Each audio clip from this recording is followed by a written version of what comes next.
like a big theme in my adult life is to claim it and not apologize for it. Cause I think, I don't know, I grew up like a nice Midwestern girl and like did a lot of like, oh, sorry, like maybe is that too much kind of thing. So in claiming it and being like, yeah, I would like to play leads and I am working on my voice and my acting to accomplish that goal instead of being like, I think so, maybe, sorry. I think that's been a huge part of my journey too, is to really like, I have to believe it for myself when I claim it. Hey there, welcome to Theater Life Uncensored, where we peel back the curtain and reveal to you what's really working in today's industry for theater artists just like you. I'm your host, Jim Cooney. I'm a New York City-based director-choreographer, and I'm also the founder of Amplified Artists, which is a membership community for theater professionals helping you create a career and life you love.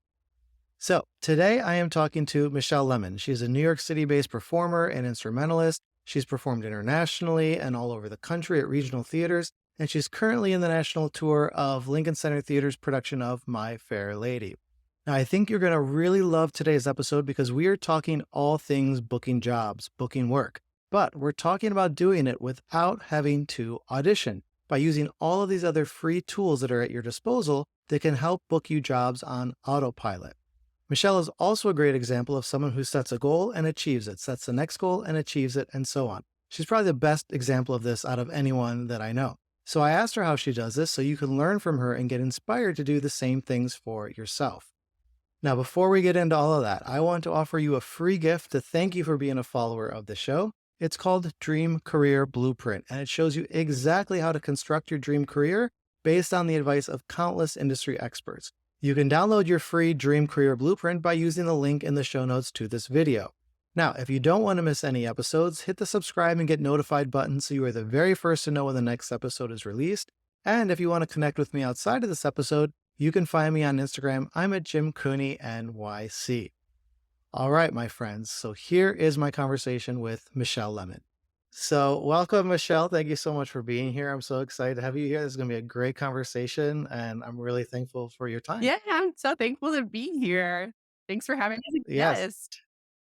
Yes, and I have known you for a very long time and seen your growth, and especially since joining Amplified Artists the past 3 years, I've got to work with you a lot more closely, and so we have a lot of things I want to talk to you about because you've just been killing it with accomplishing all your goals and your website and your social media and all these things. So I want to dive into all that, but first, I always like to just start with how you describe yourself as an artist because this is something that's challenging for a lot of people, and what do you do? And unless you're just like one thing, it's like, how do you sum up everything you do? So in your words, how would you describe yourself? Yeah. Oh, this is always such like a big question, it feels like, but I would say I'm a New York City based performer. And I'm one of those multi hyphenates. So dancer, singer, actor, instrumentalist. So I studied dance in school, but I also grew up playing a lot of instruments and have recently started playing accordion. So I love doing all the things. That's amazing. Talking about all these things you do, like you, out of anyone who probably have ever worked with, but definitely an amplified artist, have accomplished more goals. Like literally, you set a goal and then you accomplish it. You set the next goal, you accomplish it. Like doing an international gig, booking a principal role, booking an actor musician role, booking a national tour, um, starting to do dance captain and choreography, like literally everything you say, okay, here's my next goal, and then you do it. And I just want to know, like, how are you doing those things? Because a lot of people say a goal and then they work on it for 3 or 4 years and still don't even get it. And you seem to be doing it like every couple of months you have a new goal and you've checked it off. So what is your process to do this? Yeah. I mean, I don't want to like, my instinct is to have the answer of like, I'm lucky, but like, sure, there's some of that going on. But I think that a lot of it for me is like not being attached actually to the outcome. It's like, okay, I am interested in being an actor musician or doing these things. And I'm like, how can I develop my skills to get there, but not being so attached to like, I need this final thing and it needs to look this way. Um, so I feel really fortunate that I'm like, okay, these are things that like will feel great coming into my life and my career, but it's not like it has to be this and it has to be this specific thing. And so I feel like a lot of these ways that I have like accomplished the goals, quote unquote, it looks different than I was ever expecting. I don't even think I was expecting. So I think the like releasing expectations and like being in the process and being in the like this feels good to study these things and to work on my skills in this way has kind of allowed these goals to flourish, which is really exciting, and I feel very Mhm. grateful. Yeah. Well, I mean, luck is definitely a part of anyone's journey. So, I mean, we can't discount luck, but, people could have a lucky break, and if they're not prepared or they're not ready or for whatever reason, luck is only part of the equation. You also have to be ready to go. And, when you say you're detaching yourself from the outcome, do you feel like that's giving you a freedom to, when you're in auditions or submitting yourself, that you're able to really, express yourself more as an artist because you're not so confined with that? Like, or talk to me about that. Yeah. Oh my gosh, yes, because I think that the things that I have booked, it came from this place of, like, play and exploration. It's like, "Oh, cool, I only have, like, a little bit of time to complete this self-tape, so I'm just gonna say, like, 'fuck it,' and do whatever feels fun," and, like, come from an acting perspective and all these sorts of things, and so I think the, like, let me just explore and let me play and find joy in the process is what ends up booking the work and not like, "Oh my god, let me be perfect for this sort of job and let me do it just how the people want it to be." It's like, "Oh, how can I, like, bring myself into this equation and just kind of play around?" And then it's Mhm. fun. Well, I can tell you, yeah, and from I know that you're saying that's how you feel, but I can also reflect that that's how you come across too, because when I have seen you in auditions, you do have this freedom. I didn't know until just now that that was part of the reason why. But that's great. I mean, I think that for anyone listening to this, it's you will be able to do your best work when you're not so worried about, am I going to book this job or not, or is this person going to become my friend, or do they want to work with me, and just be an artist is what I kinda hear you saying, is, like, find the joy in doing the work, and then the jobs will come to you. Um, but that said, like, you have steered your career because, like I said, you make a goal and then it happens. So, like, for someone who's listening and is like, "Well, okay, yeah, I can detach myself from the outcome, but then how do I actually get to these goals?" So, like, how have you been able to do that? Like, hold on to that freedom and that detachment, but that still set yourself in the direction to accomplish these things? Mm. I think claiming that it's something that I'm working on is really powerful, like, speaking it out loud, and that's actually something that's so great about amplified artists to, like, give you a plug. Um, but it's true. We in amplified artists be like, "Hey, these are the things that I'm working on, and these are things that I'm trying to steer my career towards," and just, like, claiming that and speaking it out loud, and then, like, telling your friends and working on it with your mentors and your teachers and, like, just letting it be known, I think is really powerful and helpful. Yeah. Well, I mean, there is a stat too that, and I say this, you've heard me say, and I'm sure other people have a million times too, that I mean, they've done all these studies. If you actually say it out loud, you become 50% more likely to hit your goal. And then if you have accountability, you become 95% more likely to hit your goal. And so you putting that in either the accountability forums or just putting it in the forums anywhere saying, this is what I'm working on, this is what my goal is. And then people chiming in to, help you, support you, whatever, like, that is no surprise to me that, like, you are checking those off because you're using that. But it's interesting because you're not actively trying to do it, you're just putting it out there and, like, claiming that you're gonna do that and then getting the support to make it happen, but then at the same time, detaching yourself from the outcome. So that's a very interesting recipe. I've never really heard it like that, but it seems to work well for you. Yeah. I think also too with the claiming, like a big theme in my adult life is to claim it and not apologize for it. Cause I think, I don't know, I grew up like a nice Midwestern girl and like did a lot of like, oh, sorry, like maybe is that too much kind of thing. Um, so the in claiming it and being like, yeah, I would like to play leads and I am working on my voice and my acting to accomplish that goal instead of being like, I think so, maybe, sorry, like, is it okay if I play lead? I think that's been a huge part of my journey too, is to really like, I have to believe it for myself when I claim it. Yeah. Yeah. No, I think it is true. Like, you do definitely have to believe in yourself, and that's this confidence, it's you can tell when someone walks in the room if they have the confidence or not. And, like, going back to your idea of, like, just being free to play, you need to have confidence in yourself to be able to do that. Mm. Where do you think your confidence comes from, or how do you get your confidence? Ooh. Therapy. I mean, honestly, that's a huge thing is like when I like I started going to therapy, like, end of my senior year of college, and then I had a little break, and now I'm, like, currently in therapy again.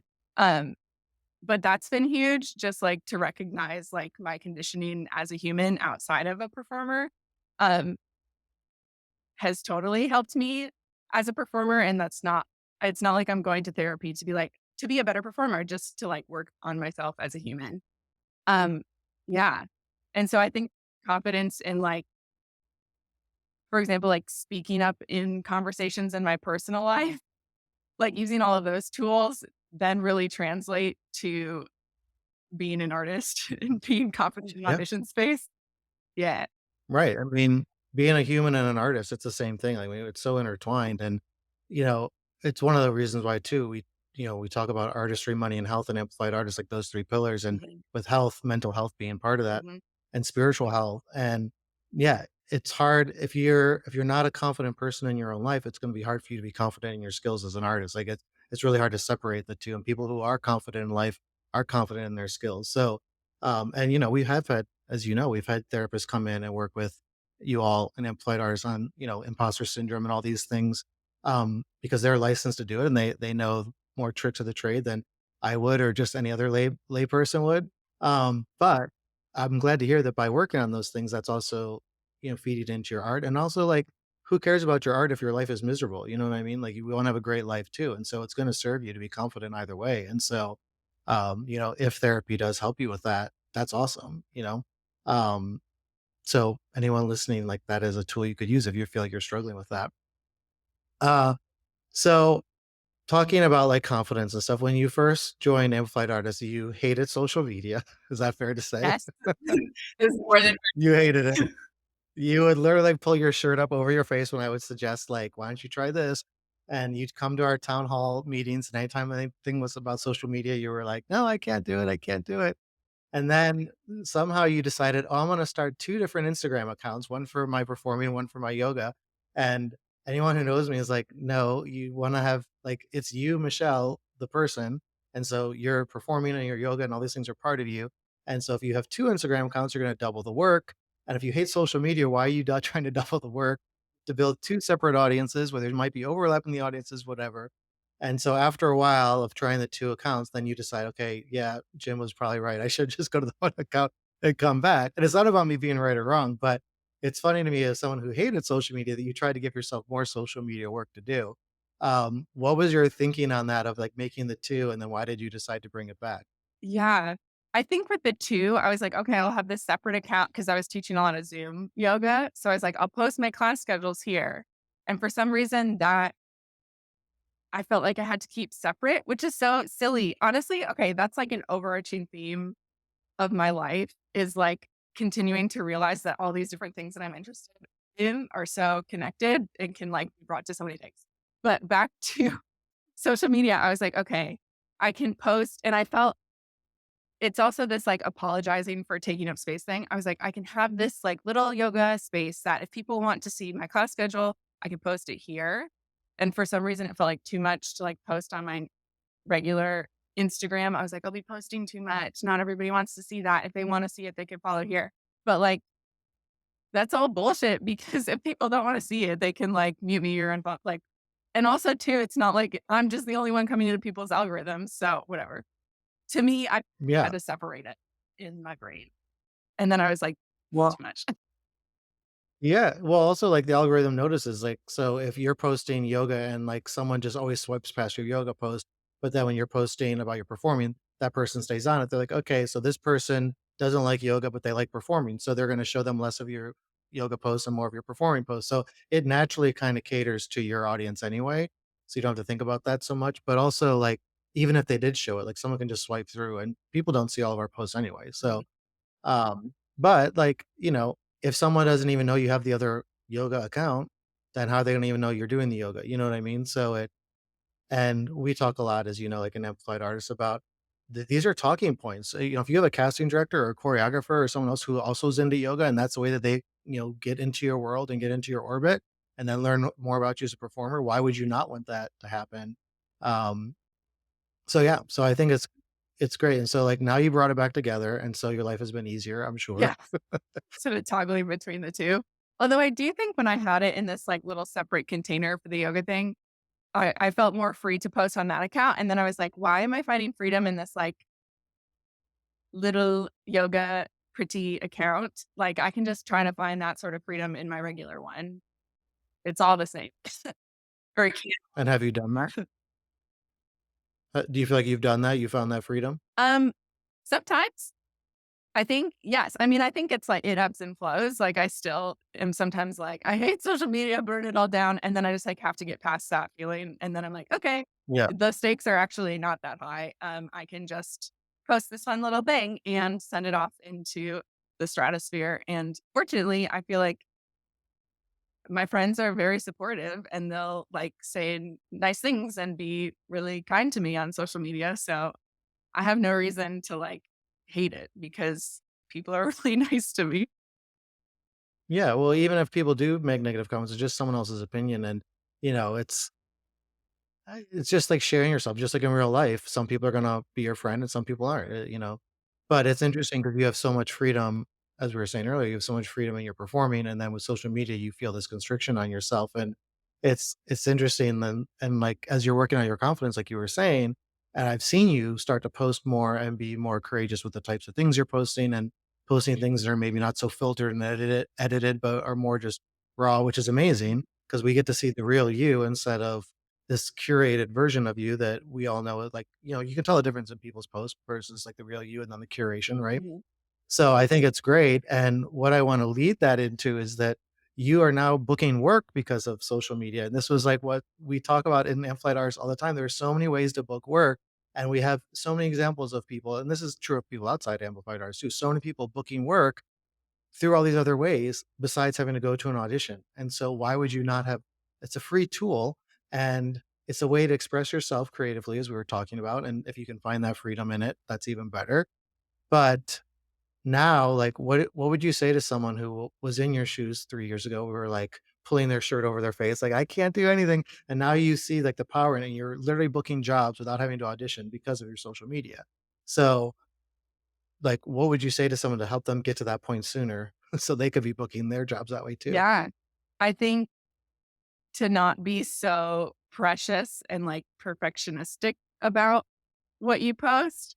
And also, I think when if inspiration strikes and you're like, "Oh, this would be a fun little video to make," just, like, do it and see what happens. Because I think, like, the couple of times where I'm like, "Oh, I just, like, feel inspired to, like, play this little thing on my accordion and post it," or, like, whatever is the times, and then, like, not thought too hard about it. And it honestly, it feels kinda like in this play space of like, "Oh, I'm just gonna like, this feels fun and joyful, and I'm just gonna record it and then, boop, send it off," and maybe it's not perfect and I don't, like, hit every note perfect or whatever. Um, but those are the times when I think I felt the least resistance with social media, and it's actually, like, been the most successful, quote, unquote. Yeah. And what did you feel like when you first got the first job off your social media? Like when you got this offer, like, what was that feeling?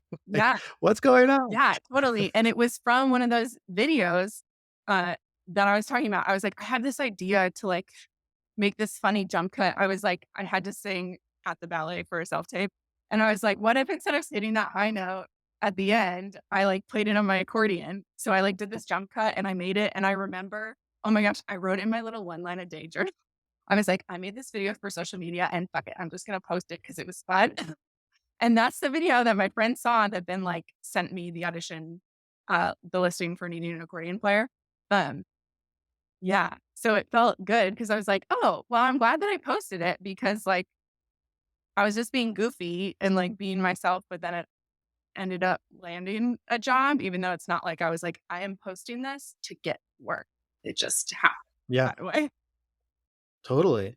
No, and I think it's great that you say that it was fun because that in last season we had Vivica Chow on and she is a social media influencer and she says, like, you should be posting things you actually like to do, like, it's you, and, something I always say too is, like, we wanna get paid to be ourselves. If we're trying to be like someone else or to convince someone we could do a job because we can act a certain way, like, people see through that, and also it's not gonna be fun, it's not authentic to you, like, I would rather book work where I'm getting paid to be Jim Cooney and you are being paid to be Michelle Lemon, so my social media should be things that I like to do and things I like to talk about.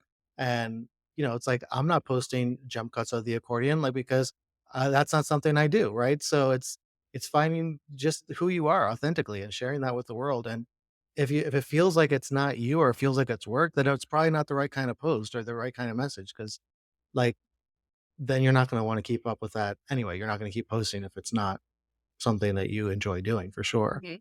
Um, have you booked work outside, besides social media? Any other ways you've been booking work without auditioning?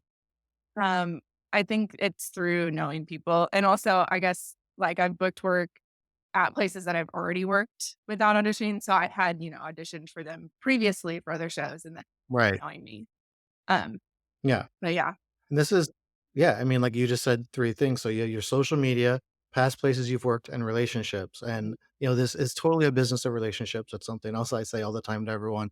It really is who you know and knowing the people that you want to be working with instead of just trying to know everyone, right? Right. So, it's like we were talking about social media. If you don't really vibe with someone, then why are you trying to work with them anyway, right? Like, focus on the people you really love to work with, and you're gonna do your best work. And I see you, like, doing that, like, kind of aligning yourself with the collaborators who, bring you joy as a performer and that you enjoy, and that's also helped you start dance captaining and assisting with the choreography now too, Mhm. Totally. right? And the well, I think, like, to piggyback off of that, are people who I was like, I'm not trying to, like, be around them all the time to get work from them.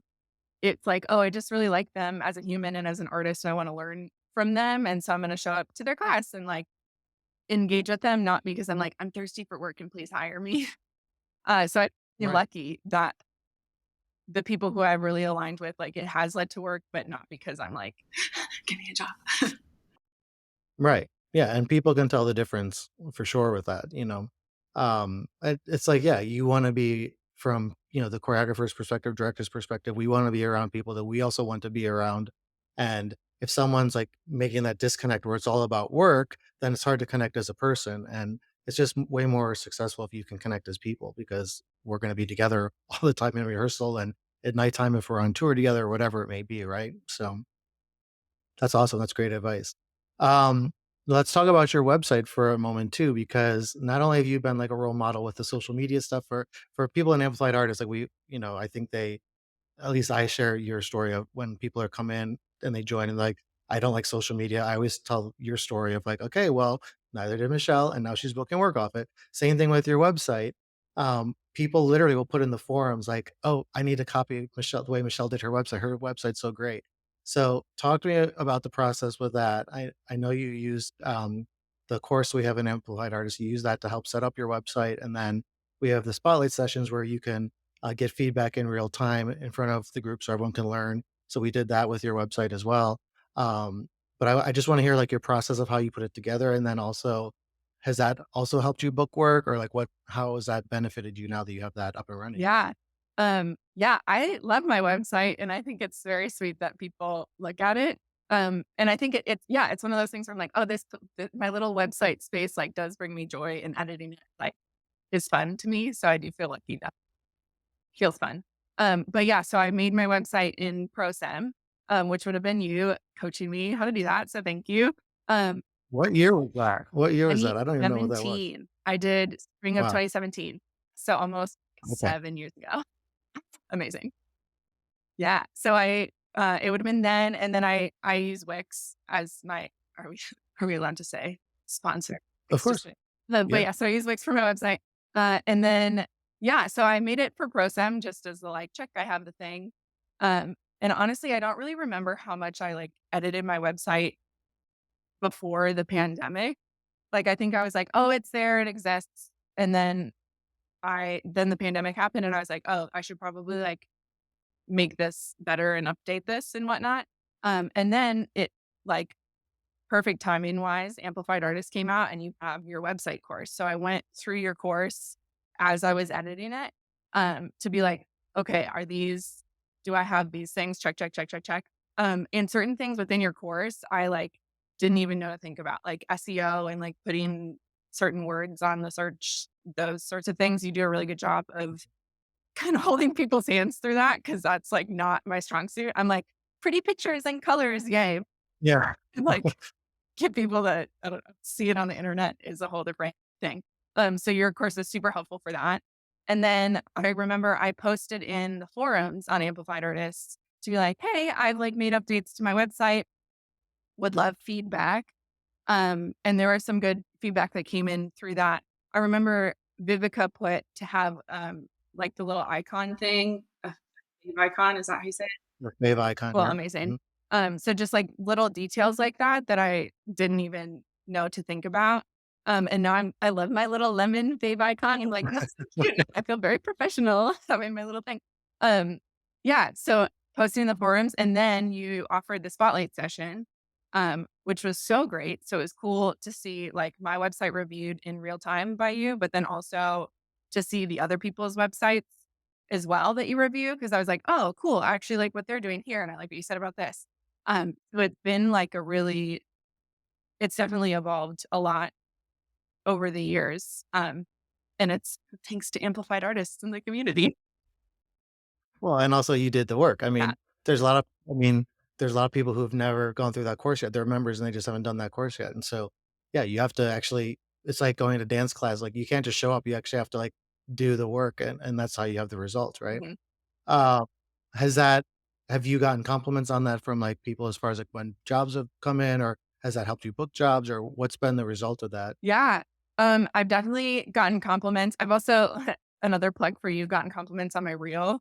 People are like, "Oh, I made a dance reel, like, based off of yours," things like that. But yeah, Okay. I remember specifically the first job back performing, since COVID that I got. This was, like, super self-tape era, and it just happened that, like, the job posting was posted on Playboy, and I saw it right away, and then I had my 16 bars or whatever that fit the style that they wanted, and I sent my website and I sent my reels, um, and I booked it. Like, I don't think I had any other sort of yeah, I didn't have to film any callback material for that job. They were just like, "It's yours," eventually. But the man who hired me, he was like, "I hired you because you were really nice in your email correspondence, and I know that he also looked at my website because you can see in, like, the Wix, like, Mhm. these are the locations of people looking at your stuff, sort of thing." So I know that he had, like, looked at my website, and I was like, "Oh, okay, cool." So he was like, I don't know, made all these like, I get Yeah. what your vibe is and your personality based on your online presence, which is cool. 'Cause but Yeah. at that time, especially, like, it had to be based on your online presence. We weren't going in person audition. Right. Mhm. So did you have to submit something originally or it was just your reel and website only? Yeah, just my real website and I think 16 bars and then, like, headshot resume. But the 16 bars you already had filmed and it was already on your website. Yeah. Yeah. So this is what I yeah, and I try to tell people this all the time, like, you can book and I just put a post about this on social media a little while ago that about how many people are booking jobs without going to an audition. Like, you're literally just sending in stuff you've already done because you could send your website reel 16 bar cut to anyone, Mhm. right? You're not doing any more work. You're literally just copy and pasting the URL Mhm. to your website, and then it's booking you a job, Yeah. right? It's like your own agent. Mhm. And so it's about building out all of these marketing materials so that they're all doing the work for you. And I love that you said that you saw that they had looked at your website because people on social media, you get a notification, right? You get a like, a comment, a share, a DM, like you know who's looking at your stuff. It's very easy. With your website, you don't know, like someone could be on your website right now or my website. We would not know, Mhm. right? Unless you have analytics set up and you go back and look at that later. But because no one's actually like commenting on your website or sharing things on your website, you think like, "Oh, it's not really that important because it's not really that involved."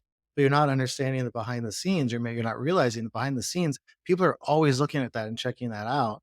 And so, like you said, if you had just sent in a reel and they didn't have the website to look at, they couldn't have gotten the full picture of who you were, and it maybe wouldn't have sealed the deal for you. So that's amazing. And I think, you know, we have to just be mindful that people are gonna hire us in so many different ways, and even if you do go to an audition, right? So maybe people who are performers don't understand this, but once you leave the audition, like, let's say it's down to the last 5 people or whatever, what we do is we go look at your website to get more if we don't know you, we go look at your website to get more information on you, see other examples of your work. We go to your social media to see what kind of a person you are, or you haven't posted in a long time, or your social media is only you performing, and we can't see anything about who you are as a person, it doesn't help us like really get to know you compared to other people who are doing those things. So it's such like I always like it seals the deal, right? The relationships, people that we can call on your resume. It's all these other things besides your talent that then come into play to make the final verdict. So I love that you actually could see that happening in real time for yourself. I do remember because I submitted to that job specifically, and then I got an email that was like, "Hey, we just wanna be transparent about, like, these are the details of the contract," basically being like, "You're in final consideration. How does this sound?" And then I, like, looked at my whatever, the analytics, and I was like, "Oh, there are, like, this many clicks in this little region of Pennsylvania where this city is or where this theater is." And I Yeah. think I might book this, and then I did. Yeah.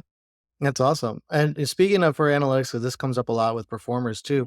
People like, oh, people aren't watching my YouTube videos if that's how you've submitted yourself. And I know casting directors have said this, and I'm just going to say it again on their behalf for anyone who's listening. Yes. Because when a casting director sends me the people who submit for a job, they're not sending me YouTube links.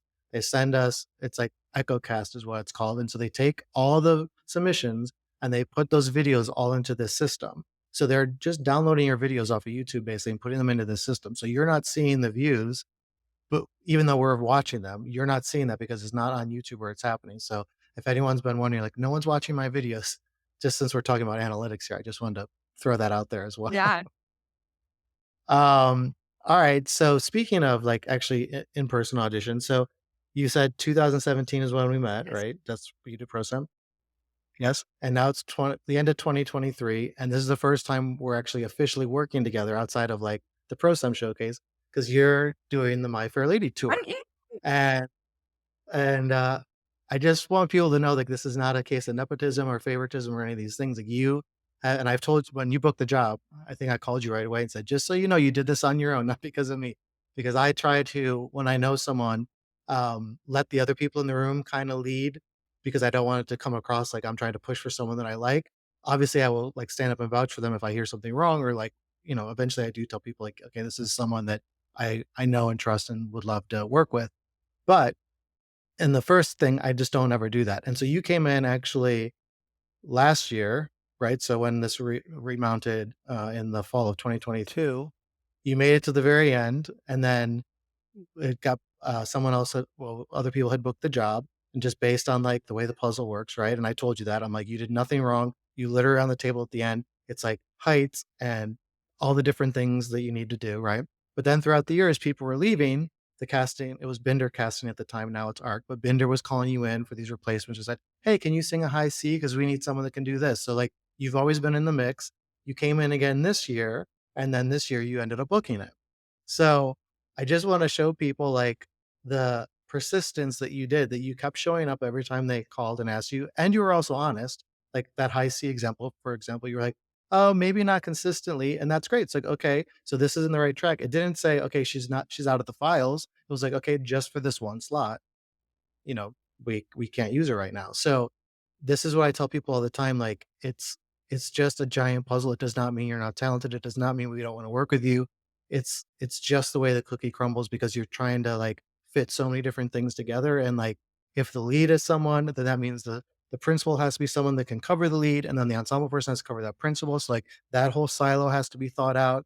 But then if that person's in the ensemble, who is going to be their dance partner? Like it's so much for people to figure out. So talk to me about that. Like, did you, as you were coming in all these times, were you like, ugh, I keep coming in, I'm not booking this? Or were you like, one of these times I want to book it? Or like, what was your mental talk as you were going through this whole process over the last, it was a year process for you to finally get into the show? Yeah.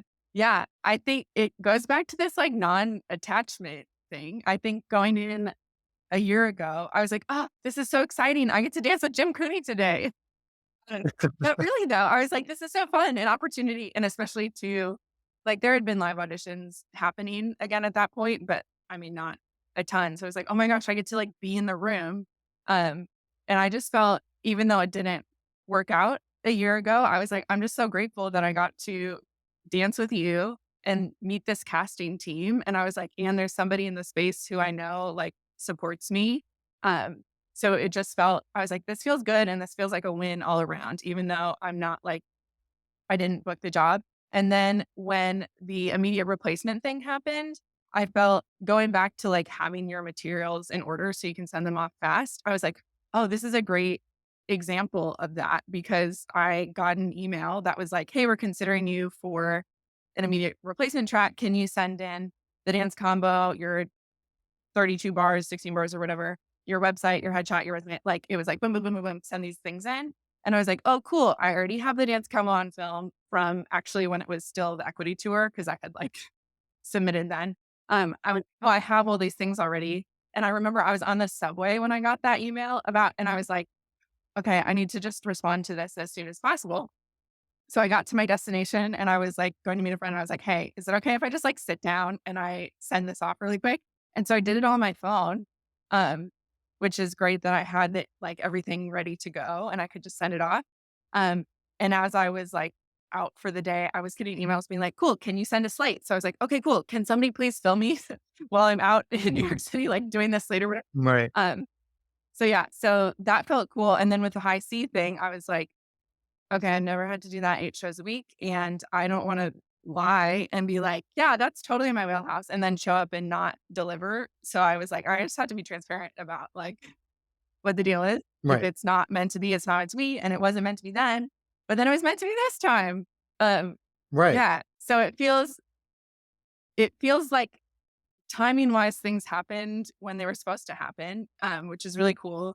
And then I think this past round of auditions that we had that where I did end up booking, um, it was this play thing. I think this time around, I was like, "Okay, well, I know this dance combo, like, I've done it a couple of times now."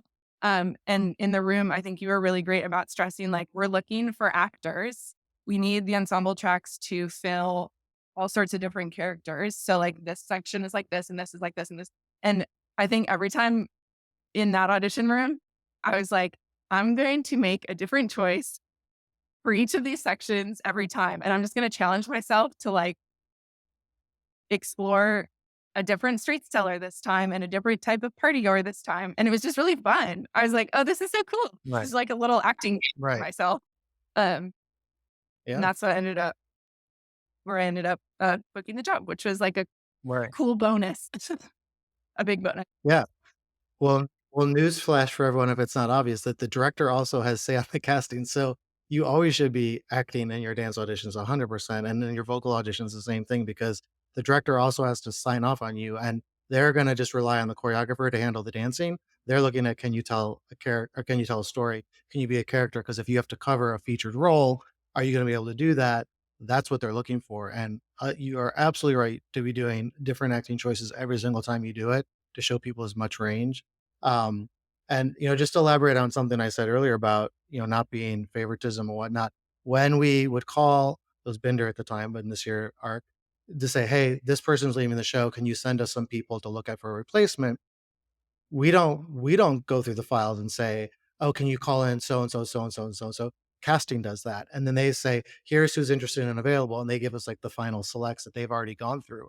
So all those times that they were calling you, that was I was not even involved in that process. I was just getting your name after we got the final thing. So, and like I said, even from the very first round when you came in, you made it to the end section of like those last five headshots on the table just completely on your own. So I just want to commend you on that and say, you did a great job. And for people listening, that yes, it helps who you know, but you also, you want to pull out the goods when get there to the audition as well. And Yes, and so because I mean, you got me into the room. I think that is a huge thing that for a year ago, it was because we were on a Zoom call, totally unrelated. And you're like, "Hey, I'm going to, or we're having my Fair Lady auditions. Did you submit?" And I was like, "Yeah, I think I did." And you're like, "Are you going to be in the room?" And I was like, "Oh no, like I didn't hear back." And you're like, "Okay, hold on, like send me." I remember you were like, "Send me clips of you singing because you hadn't heard me sing before." And then you're like, "Oh great, I'll like send you to the people, and then we'll see if you can get an audition slot." And then I did. So you were as much as you're like, I wasn't like, you were involved to get me into the space to be seen by the people.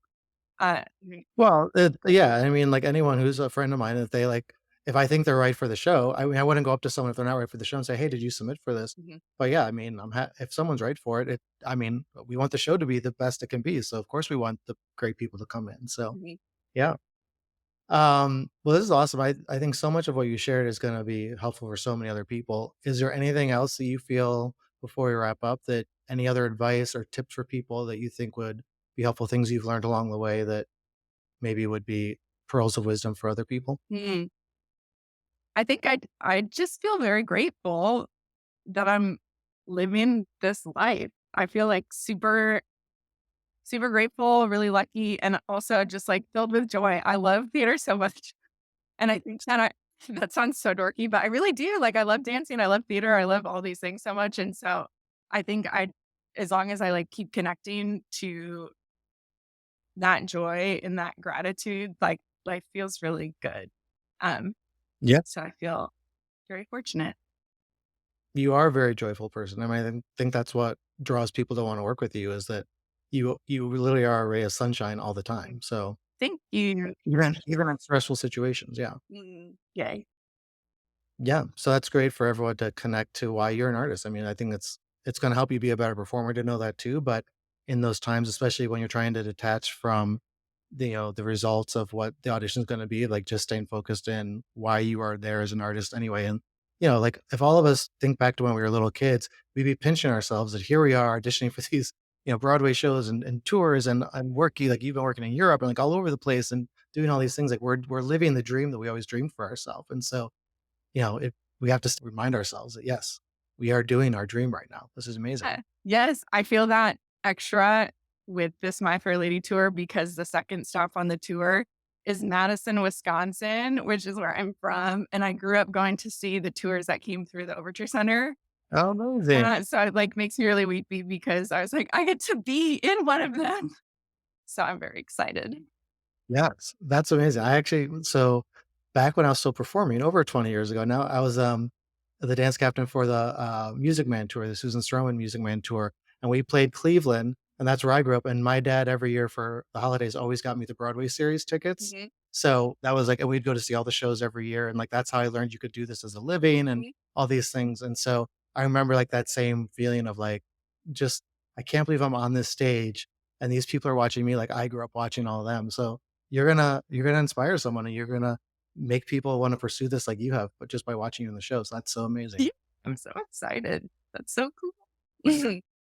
All right. Well, thank you so much for being here. This was such great information. I really appreciate you being so open and vulnerable to share all these things with us and let us know more about your journey. And I think it's really going to be inspiring for people. Thanks, Jim Cooney. This was so fun. It's so great to chat with you always. Yes. All right. I'll see you later. Yes. Bye. So, friends, what did you think about that? Are there ways you could be booking work more on autopilot? Are there ways your marketing materials could improve? If you want help with this, don't forget about the free resource I mentioned at the top of this episode, your free Dream Career Blueprint. It gives you the 20 building blocks you need to build your dream career in the fastest and easiest way possible. You can download it for free by using the link in the show notes for this video. Now, if you have any questions about today's episode or you want to keep the conversation going, just drop me a note in the comments below. I personally respond to each one, or send me a message on Instagram. I'm at Jim Cooney NYC. If you like this episode, hit the like button to help more people find out about it, and also subscribe and get notified of new episodes too. Remember, there is no one on the planet who is just like you, so stay true to the gifts you have and who you are. Thanks for tuning in today. Now here's a little preview of next week's episode. I will see you then. Networking. Just the sound of that word probably makes you feel gross inside. I mean, does anyone really want to go to a cocktail party where the drinks are overpriced and where you're in a room full of people all talking about how wonderful they are and where they're all trying to talk to quote unquote the cool kids at the top of the social ladder, trying to get a job from them or act like they're better friends with them than you are, and they're tossing their resume credits around and dropping so many names you need to go get a broom to sweep all them names up? No, that is not how we are going to do it. And newsflash, that way doesn't work that well anyway. Instead, we are going to network in a way that feels organic to you and where you actually enjoy doing it, not detest it.